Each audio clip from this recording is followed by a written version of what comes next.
वैसे तो originally 7 since Gandhi ji ने दिए थे, but in this video we are going to talk about the 7 sins of prelims, the 7 reasons why most of us don't make it in the prelims and then we regret it later.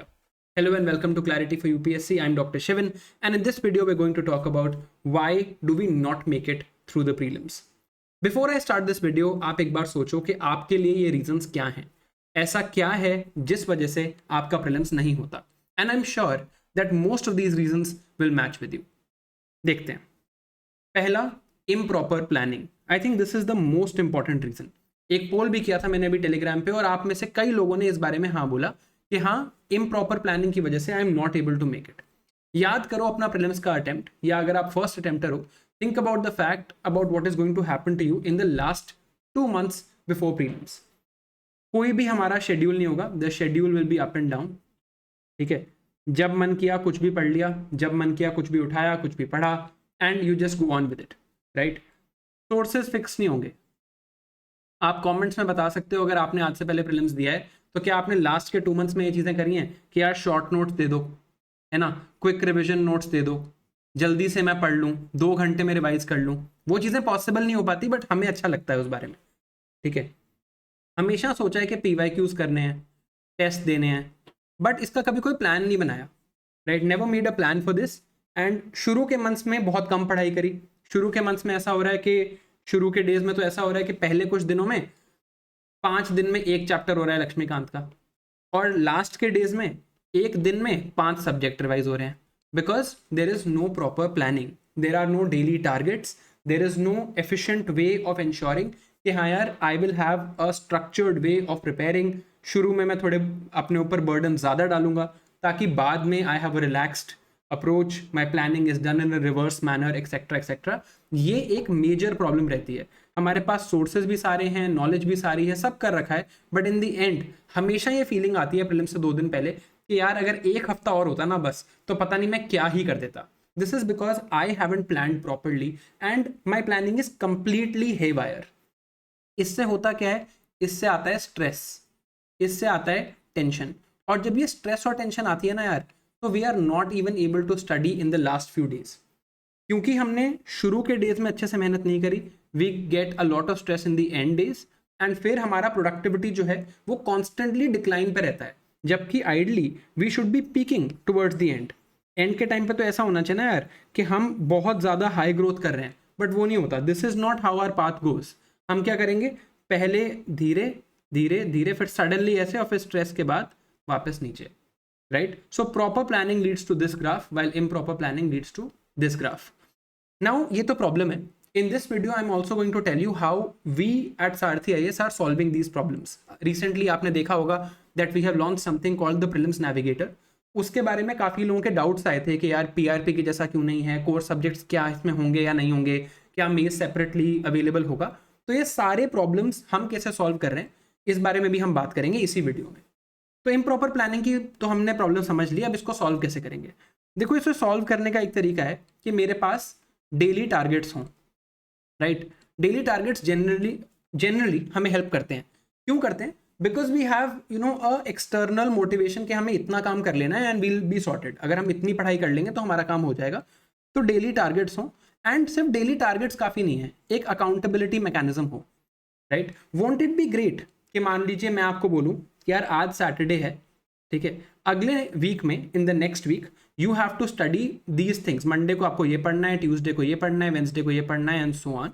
Right, फिर जब दोबारा हम Saturday को मिले तो आपने जो इस वीक में पढ़ाई करी हो उसका तो मैं आपके साथ करूँ एक एक्टिव रिकॉल डिस्कशन. राइट, कि यार अच्छा बताओ, पढ़ा था तो देखते हैं तुम्हें कितना याद है, क्या तुम्हें ये सारी चीज़ें पता हैं, did you actually study well, did you keep these things in mind. जब मैं आपको सैटरडे को टारगेट्स दूँ तो मैं आपको ये चीज़ें बताऊँ कि यार देखो, मैं आपको अगले हफ्ते के टारगेट्स दे रहा हूँ. इन दिनों में जैसे अगर आपने पार्लियामेंट पढ़ना है तो इन चीज़ों पे फोकस करना, प्रियम्बल पढ़ना है तो इन चीज़ों पे फोकस करना, बायोटेक पढ़ना है तो इन चीज़ों पे फोकस करना. तो सैटरडे को मैंने आपको टारगेट्स दिए for the week with some guidance कि हाँ these are the things that you need. अगले सैटरडे पे हम फिर मिले.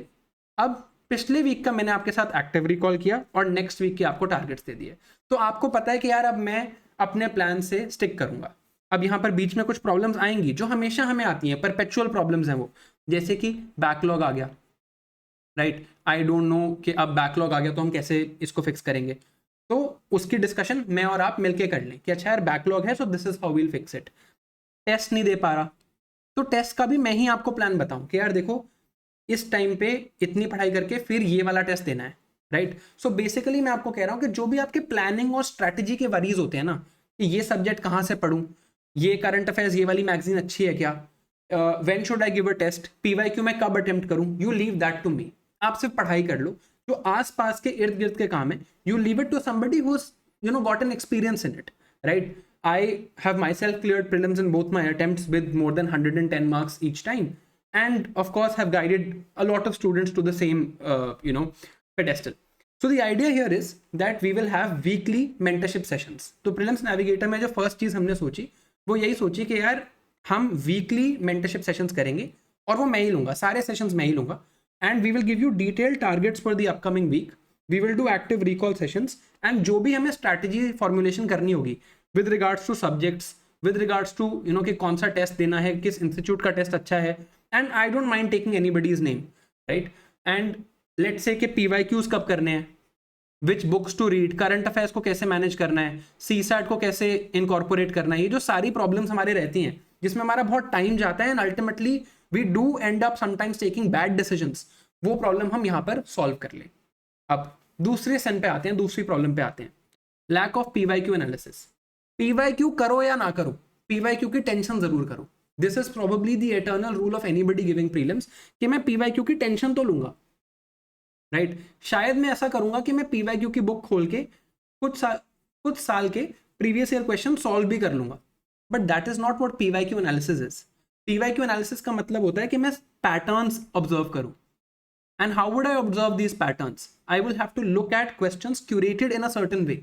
जैसे according to the constitution of India, ये टर्म बहुत बार प्रीलिम्स के स्टेटमेंट्स में आती है, अब ये जनरली गलत होती है, right? Now this I can understand through pattern analysis, right? अब ये समझना कि यार फंडामेंटल राइट्स बहुत बड़ा चैप्टर है, बट उससे क्वेश्चंस जनरली सिंपल आते हैं।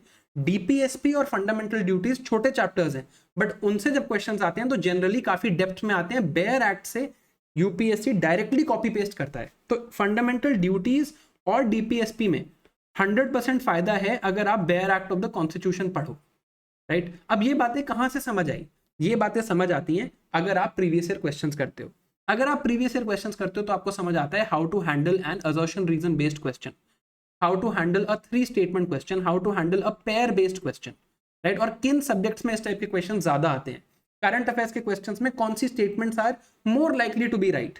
ये सारी डिस्कशंस हम तभी कर सकते हैं जब हम पीवाईक्यू का एनालिसिस करें, and this is a major problem. आप भी अपने प्रीवियस अटेम्प्ट्स को याद करना कि आपने ये चीज जनरली इग्नोर करी होगी, and it would have costed you on the day of the exam. This is now another problem that we are willing to solve. इस प्रॉब्लम को हम कैसे सॉल्व करेंगे कि वीक में एक सेशन रखेंगे, we'll keep one session in a week where we'll solve PYQs. Mostly these sessions will be taken by Sajal sir. Sajal sir, as I'm sure you're aware, has been a mentor to more than 550 rankers, and he'll be taking these sessions with these paper solving tips and tricks कि कैसे यार ये problem को solve किया जा सकता है, ठीक है? इसके बाद एटलीस्ट PYQ की जो आपकी पेरिफेरल टेंशन है वो आपकी खत्म हो जाती है। So this is the idea behind the idea of prelims navigator, कि जो भी आपकी पेरिफेरल टेंशंस होती है ना, जो इधर उधर की टेंशंस होती हैं, वो सारी हम आपके लिए सॉल्व कर दें। आप बस बैठ के एक छोटा सा काम कर लो कि घर बैठ के पढ़ लेना, ठीक है? Okay, third problem, test series. Again PYQ वाला ही हाल है, टेंशन जरूर लेनी है टेस्ट सीरीज की। सॉल्व करनी है या नहीं करनी वो बात की बात है, बट टेंशन जरूर लेनी है। अब मार्केट में ना एक प्रॉब्लम है टेस्ट सीरीज की, आपकी प्रॉब्लम नहीं है, जनरल टेस्ट सीरीज की प्रॉब्लम है कि यूपीएससी को एम्यूलेट करने चले जाते हैं। देखो यार, यूपीएससी में जो लोग एग्जाम बना रहे हैं वो हमसे 100 टाइम्स ज्यादा स्किल्ड है, इसमें तो कोई डाउट नहीं है। और यूपीएससी को साल में 100 क्वेश्चंस बनाने हैं, बट कोई भी अगर टेस्ट सीरीज बनाएगा, जैसे मान लो मैं भी अगर टेस्ट सीरीज बनाऊं, तो मुझे 50 टेस्ट बनाने पड़ेंगे उस टेस्ट सीरीज में, तो मुझे बनाने पड़ेंगे 5000 क्वेश्चंस। तो अब प्रॉब्लम क्या है कि यहां पर यूपीएससी जो पेपर बना रहा है उसमें जो लोग पेपर बना रहे हैं, जो एक्चुअल क्वेश्चन मेकर्स हैं, they are 100 times more skilled and their job is only to make 100 questions. While even if I am making a test series, मैं खुद का कह रहा हूं, मैं 5000 क्वेश्चंस बनाऊंगा और मेरा स्किल उनके आसपास भी नहीं है, तो मैं कैसे उनको एम्यूलेट कर पाऊंगा? तो टेस्ट सीरीज का पहले तो गोल ही समझते नहीं है लोग। टेस्ट सीरीज का गोल इज नॉट कि आपके क्वेश्चंस यूपीएससी से मैच हो जाएं या फिर आपको कोई एग्जैक्ट क्वेश्चंस वैसे मिल जाएं, ऐसा नहीं है। It's not an emulation, we can't emulate UPSC. आप ट्राई करोगे तो आप हर बार फेल होगे। टेस्ट सीरीज का गोल क्या होता है? टेस्ट सीरीज का एक ही गोल होता है कि यार मुझे टेस्ट फॉर्मेट में रिवीजन करा दे। तो हमने टेस्ट सीरीज के बारे में क्या सोचा कि पहले तो देखो डिसिप्लिन बहुत इंपॉर्टेंट है as far as questions are considered, right. I want to have a system where I solve questions daily. तो मैंने सोचा यार एक तो I will have 25 MCQs daily and weekly test of 100 MCQs. तो 100 एमसीक्यूज पर वीक, राइट। अब ये जो 100 एमसीक्यूज पर वीक वाली कहानी है, ये 100 एमसीक्यूज पर वीक कैसे होगा, राइट। ये होगा वही चीज जिसके मैंने आपको टारगेट्स दिए हैं। अगर मैंने आपको कहा है कि इस वीक में आपने पॉलिटी के ये 6 चैप्टर पढ़ने हैं, तो ये जो वीक के एंड में टेस्ट हो रहा है ये उन्हीं 6 चैप्टर से होगा।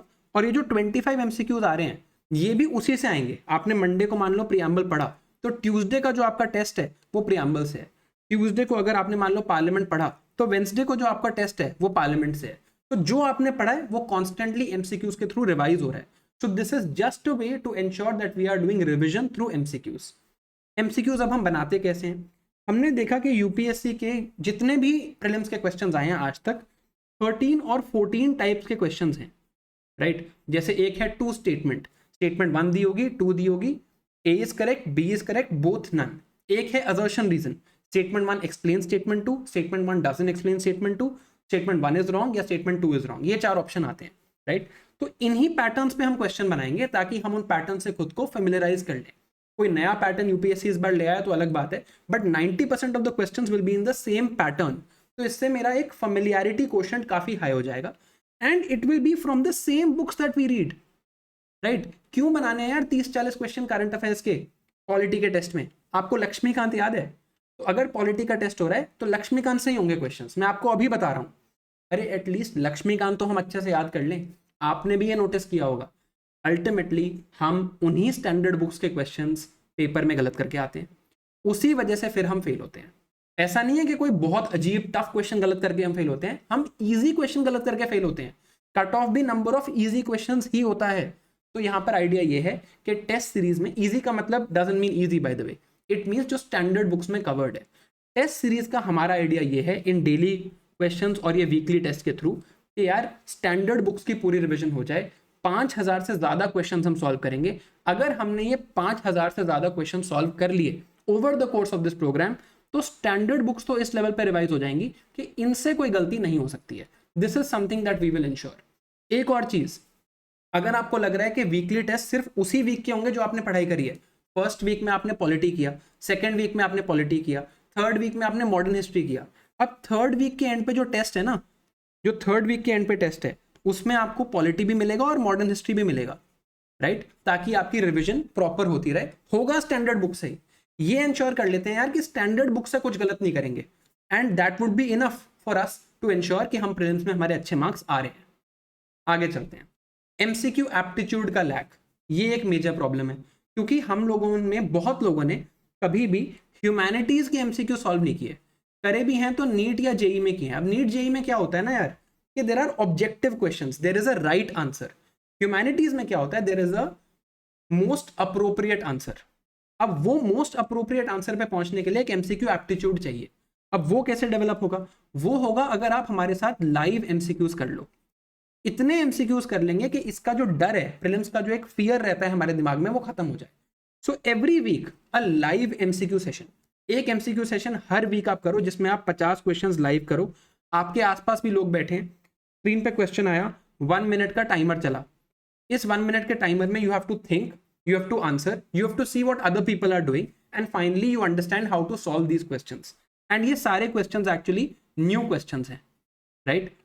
So you get an idea of how to look at a new and difficult question. अभी बता रहा हूँ कि जो LMS sessions में questions होंगे ना, ये जान के हम टफ रखेंगे, ताकि एक नए टफ क्वेश्चंस को देख के ये तो समझ आए कि यार ये क्वेश्चन छोड़ने लायक था। This question is something that I should have left, this question is something that I should have attempted.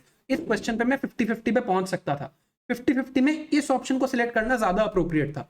हम में से बहुत लोगों की ये प्रॉब्लम होती है कि यार 50-50 में हर बार पहुंच तो जाता हूं, बट क्या होता है ना, that ultimately I would select the wrong option. अब वो प्रॉब्लम कैसे सॉल्व होगी?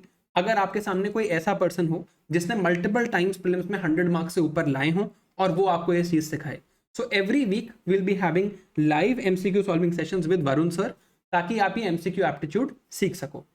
अगली प्रॉब्लम, ये तो परपेचुअल प्रॉब्लम है करंट अफेयर्स की, किसी को नहीं पता एक्चुअली इसको कैसे करना है। कोई कह रहा है यार कंपाइलेशन पढ़ लो, कोई कह रहा है इंडियन एक्सप्रेस के एक्सप्लेन्ड पढ़ लो, कोई कह रहा है न्यूज़पेपर दोबारा उठा के पढ़ लो, कोई कह रहा है कि मंथली मैगजीन पढ़ लो। इसका कोई सोल्यूशन ही नहीं है, right? But the fact of the matter is that Mudit sir actually mastered this. अगर आप उनके चैनल पे भी जाके देखोगे, there is a video where he has proved that last year he was able to get 28 direct hits and 9 incomplete questions from his current affairs compilation, right? अब इसमें मुदित sir ने मुझे कहा इस बार कि यार करंट अफेयर्स तो मैं सारा पढ़ाऊंगा ही, I will cover the Hindu, एक भी आर्टिकल द हिंदू का नहीं छूटेगा, एक भी आर्टिकल इंडियन एक्सप्रेस का नहीं छूटेगा, और पीआईबी के भी सारे इंपॉर्टेंट आर्टिकल्स हम इस कंपाइलेशन में कवर कर लेंगे, आप बस ये कंपाइलेशन पढ़ लो। बट एक प्रॉब्लम आती है इसमें कि 3 सब्जेक्ट्स हैं, economy, science and tech and environment, जिनमें बेसिक्स चाहिए होते हैं करंट अफेयर्स समझने के लिए। तो this time in current affairs to solve the problem, हमने एक ऐसा कोर्स डिजाइन किया है कि economy, science and tech and environment तो मैं पढ़ाऊंगा, बाकी सारे सब्जेक्ट्स मुदित सर पढ़ाएंगे, and this would be the only thing, the absolute one stop solution that you need to have for current affairs. See I can't tell you कि इससे कितने question आएंगे, क्या इस बार 28 क्वेश्चन से भी ज्यादा आ जाएंगे, हो सकता है, बट ये मैं गारंटी दे रहा हूं कि अगर इससे नहीं हुआ तो किसी से नहीं होगा। If you can't solve a current affairs question from this set of classes, you will not be able to solve it from anywhere, this is a guarantee. तो ये चीज हम यहां पर सॉल्व कर रहे हैं कि करंट अफेयर्स में we'll have classes and a complete coverage of the Hindu and the Indian Express and PIB, ताकि कोई भी चीज मिस ना हो इन क्लासेस के थ्रू। इनमें साइंस एंड टेक, इकोनॉमी और एनवायरनमेंट मैं पढ़ाऊंगा, बाकी सारे जो सब्जेक्ट्स होंगे वो मुदित सर पढ़ाएंगे, and will be ensuring a complete and holistic coverage of current affairs. So this is something that we are going to sort out. अब CSAT प्रैक्टिस, CSAT की मैं आपको प्रॉब्लम बताता हूं हम क्या करते हैं, और हम सब करते हैं ये चीज। हम क्या करते हैं कि यार मैं पूरे दिन पढ़ाई करूंगा और दिन के एंड में एक जो घंटा बचा है ना उसमें CSAT कर लूंगा, बट ये 1 घंटा कभी आता ही नहीं, क्योंकि पूरे दिन में जो टारगेट्स होते हैं वो कभी कंप्लीट ही नहीं होते। तो CSAT क्या होता है, इग्नोर हो जाता है, और फिर एंड में याद आता है कि अच्छा यार CSAT भी तो था। CSAT अब तो यूपीएससी चेयरमैन ने भी कह दिया है कि CSAT बिल्कुल फेयर है, बिल्कुल भी टफ नहीं है ना। अब ठीक है, सर को लगता होगा, मुझे तो बहुत टफ लगता है, बट द पॉइंट इज अगर हम CSAT की प्रैक्टिस नहीं करेंगे we'll be in a real fix. तो हमने क्या सोचा कि यार ये CSAT एक मेजर प्रॉब्लम है। हमारे पास राम मोहन पांडे सर हैं, sir is a alumnus of IIT Delhi. Sir कह रहे हैं कि if we can just do these classes of CSAT we'll get more than 100 marks. CSAT में इसके बाद प्रॉब्लम नहीं आनी चाहिए। 66 को टारगेट नहीं करेंगे, 100 को टारगेट करेंगे CSAT में, ताकि कंफर्टेबली इसको पास करें। तो हमने प्रीलिम्स नेविगेटर में ये इंश्योर किया कि even we have a complete coverage of CSAT with solving all the PYQs of the last 10 years। यार 10 साल के PYQs भी कर लिए और CSAT के सारे ट्रिक्स, टिप्स, फॉर्मूले भी सीख लिए, तो अब क्या ही दिक्कत आनी चाहिए CSAT में। तो CSAT is also something that we will be covering. अब मेज सब्जेक्ट्स में हमारी है नॉलेज डेफिशिएंसी। मेज क्या होता है खुद से पूछो, मैं यहाँ पे 4 सब्जेक्ट लिखता हूँ, पॉलिटी, इकोनॉमी, ज्योग्राफी और मॉडर्न हिस्ट्री। जितना टाइम इन पे दिया है, क्या इतना ही time mapping, art and culture, ancient medieval history, IR, science and tech और एनवायरनमेंट को दिया है? नहीं दिया होगा, बिल्कुल भी नहीं दिया होगा। But what about their actual weightage? अगर मैं इन 5 सब्जेक्ट की बात करूं ना, ये जो यहां पर लिखे हैं, these are generally responsible for about 50% of the paper, right? But हम इन सब्जेक्ट्स में अपना सारा टाइम लगाते रहते हैं, यहां पर हमने नॉलेज ही ढंग से एक्वायर नहीं करी है, तो हाउ कैन वी एक्सपेक्ट कि हमारे नंबर अच्छे आएंगे? तो हमने क्या सोचा कि मेन सब्जेक्ट्स के लिए ये जो 5 सब्जेक्ट्स हैं, इनके इन डेप्थ सब्जेक्ट सेशंस हम कर लें, ताकि mapping, art and culture, IR, science and tech और एनवायरनमेंट में ना स्टैटिक में प्रॉब्लम आए ना करंट में प्रॉब्लम आए। अब यहाँ पर मैपिंग पल्लवी मैम कवर करेंगी, art and culture Jasleen ma'am cover करेंगी, international relations Varun sir cover करेंगे, साइंस एंड टेक और एनवायरनमेंट मैं कवर करूंगा। तो इन सब्जेक्ट्स में आपकी जो नॉलेज डेफिशिएंसी रह जाती है generally after our foundation course, वो प्रॉब्लम यहाँ हम सॉल्व कर लेंगे। So this is the idea behind Maze. अब कुछ कॉमन डाउट्स थे आप लोगों के, जो मैं यहीं पे एड्रेस कर देता हूँ कि will the maze module be available separately? Answer is absolutely yes. And will science and tech and environment be available separately? Yes. इसमें कोई डाउट नहीं है, हम बंडलिंग में बिलीव नहीं करते, आपको जो चाहिए अपने लिए आप ले लो। अब ये एक इंपॉर्टेंट क्वेश्चन है जो हमें लगा कि एड्रेस करना जरूरी है, that how will the core subjects be covered, right, कि कोर सब्जेक्ट्स को कैसे कवर करना चाहिए। अब हमने तो ये सोचा था यार कि आप लोगों ने जो फाउंडेशन कोर्स में पढ़ा है, in your foundation course wherever you have done it from, आपने पॉलिटी, इकोनॉमी, ज्योग्राफी और मॉडर्न हिस्ट्री तो पढ़ा ही होगा, राइट। तो आप वही वाले नोट्स दोबारा रिवाइज कर लो। जो मैं स्ट्रैटेजी सेशंस लेने की बात कर रहा था, वीकली सेशंस लेने की बात कर रहा था इन द फर्स्ट स्लाइड, उसमें obviously I will be giving you targets for this. ऐसा नहीं है कि इन सब्जेक्ट्स को हम इग्नोर करने वाले हैं। तो जैसे टारगेट्स होंगे तो मैं आपको फर्स्ट वीक में कहूंगा यार कि चलो अब पॉलिटी के ये 6 चैप्टर पढ़ने हैं, लक्ष्मीकांत से पढ़ लो या आपने जहां से फाउंडेशन कोर्स किया उनके नोट्स से पढ़ लो, right. This is what we had thought. But आप लोगों के कमेंट्स देख के हमें ये लगा कि genuinely there is also a problem here, यहाँ पर भी कुछ लोगों को कई प्रॉब्लम है। तो आप हमें कमेंट्स में बता सकते हो, please tell us in the comments that if this is also something that you need. अगर आपको ये चाहिए तो I am telling you on my word that I will come up with a wonderful solution for this. But please tell me if you need these things first और not, कि आपको इनके भी रिविजन लेक्चर्स चाहिए क्या? क्या ऐसा है कि फाउंडेशन कोर्सेज में ये चीजें भी ढंग से नहीं हुई? अब हमने क्यों लगा कि इन चीजों के लेक्चर्स नहीं लेने चाहिए? Because we had some core ideas in mind. तो हमें लगा यार कि जो कोर सब्जेक्ट्स हैं, राइट, ये लोगों ने पढ़ रखे होंगे, बाकी सब्जेक्ट्स में हम हेल्प कर देते हैं। But if still this is something you need, तो इसका एक सोल्यूशन हम निकाल लेंगे। बस हमें कमेंट्स में बता दो that yes this is something you need. Sarathi IAS is a student friendly, student first institute, तो जो आप कहोगे वही होगा, right. Now lastly, there are some core ideas that we have kept in mind for this year. See, every year through experience we also learn. तो जब हमने last year PRP किया, इट वाज वेरी सक्सेसफुल। अभी भी मैं आपको ये दिखा सकता हूँ that more than 65 questions came from PRP. But एक प्रॉब्लम हुई कि यार एंड तक क्लास चल रही थी, बिकॉज हमें सारे कोर सब्जेक्ट्स पढ़ाने थे, राइट। उसका एक सोल्यूशन हमने निकाला है, if you ask for it will give it to you. But हमने कुछ कोर आइडियाज इस बार रखे हैं। पहला, there will be no classes in the last 2 months before prelims. Of course देखो, करंट अफेयर्स तो हम पढ़ेंगे ही। अब अगर मई में प्रीलिम्स है तो अप्रैल का करंट अफेयर्स अप्रैल से पहले तो नहीं पढ़ाया जा सकता, राइट। एंड में भी हम कुछ मेंटरशिप सेशंस तो रखेंगे ही कि यार लास्ट के 2 months में तो आप सबसे ज्यादा परेशान होते हो, तो उस टाइम पे कुछ मेंटरशिप सेशंस तो होने चाहिए ना, कि वीक में मैं आपको कहूँ अच्छा रिवाइज कर लो, टेंशन मत लो, ये टेस्ट अटेम्प्ट कर लो, ऐसे आपको रिवाइज करना चाहिए। एक आधे दिन मैं आपके साथ बैठ के रिवाइज कर लूँ, ये होना चाहिए। बट कोई सब्जेक्ट क्लासेस, कोई new content, any new content other than current affairs we will not do in April and May this year, क्योंकि अप्रैल एंड मई में हम एक ही चीज करेंगे, सेल्फ स्टडी, राइट। अब अगर आप प्रीलिम्स नेविगेटर देखोगे, उसके काफी सारे वर्जन्स हैं। एक है जो सिर्फ बेस वर्जन है, एक है जिसमें मेज इंक्लूडेड है, एक है जिसमें 1-on-1 मेंटरशिप भी इंक्लूडेड है। देखो, आप एक कोर्स का डिसीजन नहीं ले रहे हो, आप अपने अगले 6 महीने का डिसीजन ले रहे हो, ठीक है। ब्रोशर मैं अपने टेलीग्राम चैनल पर डाल दूंगा, please read it carefully and avoid FOMO, right? Take what is best for you, not what you think is the best in the entire lineup. जो आपको लगे कि यार मेरे को इन चीजों की जरूरत है, उन चीजों के हिसाब से go for that, right? And lastly, there should be a gradual transition, right? ऐसा नहीं होगा कि immediately आज ही स्टार्ट करना है प्रीलिम्स का, तो आज से प्रीलिम्स स्टार्ट कर दिया, मेंस बंद कर दिया। धीरे धीरे ही ट्रांजिशन होगा। किस डेट पे कैसे ट्रांजिशन करना है उसकी बात भी मैं ऑलरेडी कर चुका हूं।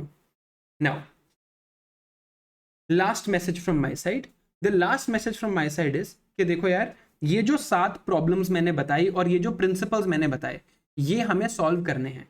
आपको कोर्स के थ्रू करना है, आप कोर्स के थ्रू कर लो। नहीं करना तो ऐसा कुछ नहीं है कि यही कोर्स खरीद के आपका प्रीलिम्स होगा, अदरवाइज नहीं होगा। मैं खुद कह रहा हूं, फोमो में आने की बिल्कुल जरूरत नहीं है। अगर आपको लग रहा है आप खुद मैनेज कर सकते हो, प्लीज खुद से मैनेज कर लो। बट ये प्रॉब्लम सॉल्व जरूर करनी है। ये प्रॉब्लम्स इस बार दोबारा नहीं आने चाहिए। ऐसा ना हो कि मैं आपसे मिलूं दोबारा प्रीलिम्स के बाद और आप ये सेम प्रॉब्लम्स, ये सेम इश्यूज लेके आओ और बोलो सर यही इशू रह गया। ये नहीं होना चाहिए। So whatever problems are there, we have to solve them one way or the other, right? So I think that's it from my side. The link is in the description and you can check it out. In the next 2 days, we also have a sale running. So if you're interested, you can check that out. And that's it, right?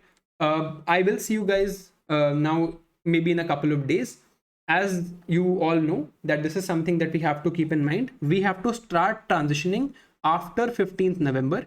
And that is when we are launching this program. हम 15 November के बाद ही कर रहे हैं. तो अभी 1 महीना mains का बचा है. उस मेंस के महीने में अच्छे से पढ़ो.